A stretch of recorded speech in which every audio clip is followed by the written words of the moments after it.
Pascal Praud et vous. Le compte de Bordet, mesdames, messieurs, bonjour. Bienvenue sur l'antenne d'Europe 1, il est 12h14. Et chaque jeudi, Monsieur Bordet vient pour créer un coup de gueule, un peu à la manière de Jean-Pierre Coff, avec qui vous étiez amis. Vous êtes le Jean-Pierre Coff de l'actualité. Et ces coups de gueule sont toujours justifiés, je tiens à le dire. Et aujourd'hui, je ne sais pas ce que sera votre coup de gueule. Eh bien, aujourd'hui, on va se mettre en colère contre les squatteurs, mon cher. Parce que il y a une histoire absolument hallucinante qui s'est passée du côté de Poitiers ces dernières années et qui n'est toujours pas terminée. Tout démarre en 2023, écoutez bien. On a un propriétaire fort sympathique, 95 ans. Voilà, donc évidemment à la retraite, il a travaillé toute sa vie. Il s'est payé un bien immobilier dans lequel il espère faire des travaux pour le louer. C'est en 2023. Et tout d'un coup, il reçoit un coup de fil de la mairie de Poitiers qui lui dit « Écoutez, le bâtiment dans lequel vous souhaitez faire des travaux est occupé par des squatteurs, est occupé par un couple de Roumains. » Voilà, il est occupé par un couple de Roumains. Bon, alors évidemment, là, il tombe de sa chaise, il se demande ce qui se passe. La mairie estime que l'occupation d'un bâtiment privé est un litige d'ordre privé, donc elle avertit, mais elle veut rien faire de plus. Les enfants de l'homme en question saisissent le préfet, puisque maintenant la loi, en fait, permet à un propriétaire dont le logement est squatté de saisir le préfet directement depuis la loi anti-squat de M. Kasbarian, dont vous vous souvenez sans doute, qui était ministre du Logement. Et en septembre 2024, eh bien, c'est la douche froide pour ce propriétaire, parce que le préfet rejette sa demande d'expulsion. Alors, qu'est-ce qu'il dit, le préfet, dans son courrier ? Il n'est pas établi que l'introduction et le maintien dans les lieux ont été effectués à l'aide de manœuvres, menaces, voies de fait ou contraintes. Enfin, le problème, c'est que devant l'huissier, l'un des deux squatteurs a reconnu qu'il était entré dans le bâtiment en forçant la porte du garage. Donc, venez pas nous dire qu'il n'y a pas eu de problème, de contrainte, de voie de fait ou de je ne sais quoi. Heureusement, le 19 février dernier, donc de 2023 au 19 février dernier, l'huissier a constaté que les squatteurs ont quitté les lieux après une forte pression de l'avocat du propriétaire. Mais malheureusement, le propriétaire a une mauvaise surprise.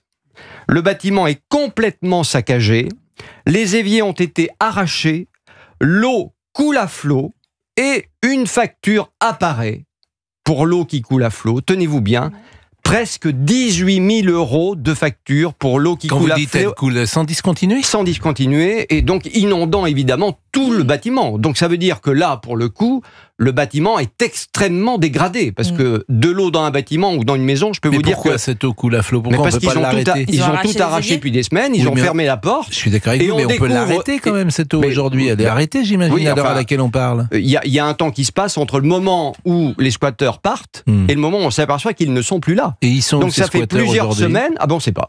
Ils ont disparu dans la nature, et donc depuis plusieurs semaines, l'eau coule. Résultat des courses. Mais pas depuis plusieurs semaines, c'est ça que je comprends pas. Ça se coupe l'eau. Il y a quelque chose que je comprends pas dans votre histoire. On peut la couper quand même de l'eau. Mais qui peut la couper si on s'aperçoit pas s'ils sont encore là ou pas ? Ah oui, d'accord. Bah oui.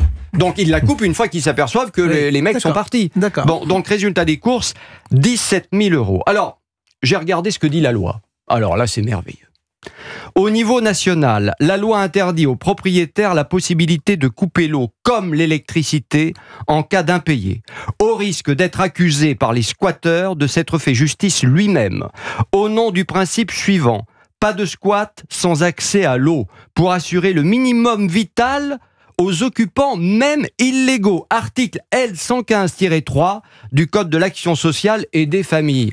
Elle est pas belle, la vie ? On est chez les fous. Non, mais elle est pas belle, la vie ? Qu'est-ce que vous voulez que je vous dise ? C'est invraisemblable. Et ce matin, eh bien, on a un cabinet d'avocats qui lance une alerte pour dire attention, hausse inquiétante des squats chez les retraités, qui sont des personnes souvent évidemment vulnérables, et donc évidemment on en profite un maximum. Alors dans tout ça quand même, je pense que la mairie qui avait averti au départ que la maison était squattée, mais qui n'a pas voulu intervenir, pardon, mais je pense que la mairie aurait quand même pu intervenir dans ce dossier, mairie écologiste, qui finalement a dit non, mais bon, c'est des pauvres gens, Faut bien qu'ils habitent quelque part, faut bien qu'ils aient un toit.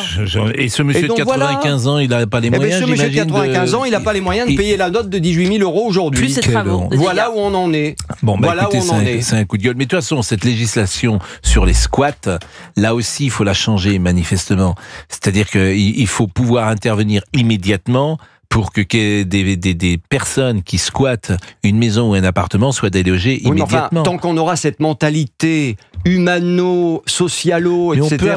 Mais on peut quand même on peut quand même être un humaniste. Ça ne marchera pas. On ne fera rien. Mais on peut quand même être un humaniste. Et simplement, parce que c'est précisément parce qu'on est humaniste cet homme de 95 ans, on pense à lui. Je vais rajouter une chose. Rajoutez. Imaginez, vous êtes propriétaire, vous gagnez en justice contre le squatteur. Dans le même temps, le squatteur fait une demande de logement social. Eh bien, à partir de là, même si vous avez gagné en justice, le squatteur peut rester dans l'appartement tant qu'il n'a pas eu le logement social. Ça peut durer des mois. Est-ce que c'est normal ? Non, évidemment. Non, c'est pas normal. Voilà. Monsieur Bordet était avec nous à l'instant.